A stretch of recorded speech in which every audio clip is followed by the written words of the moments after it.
Hey everyone, today I'm going to show you how to fill out IRS Form 7203, which is used for S Corporation shareholder stack and debt basis limitation. So this form is usually attached to your tax return when you are a shareholder in an S Corporation and you need to figure out your stock basis, debt basis, and how much loss or deductions you may be allowed to claim.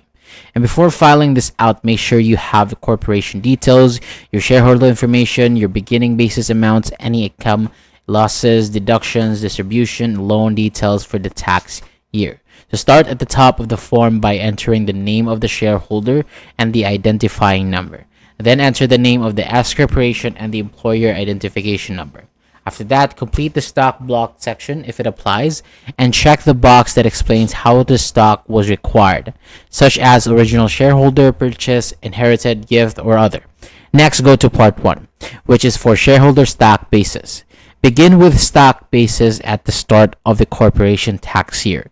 Then add capital contributions and any income items listed on the form, such as ordinary business income, rental income, interest income, dividends, royalties, capital gains, and other items that increase stock basis.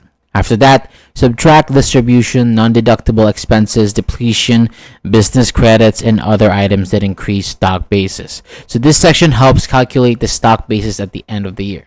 Then move to part 2, which is for shareholder debt basis. In section A, enter loan balances, additional loans, repayments, and the ending loan balance. If there is more than one debt, use the separate debt columns. On page 2, continue with debt basis adjustments. In section B, enter the beginning debt basis, any restoration, repayments, non-deductible expenses, and allowable losses.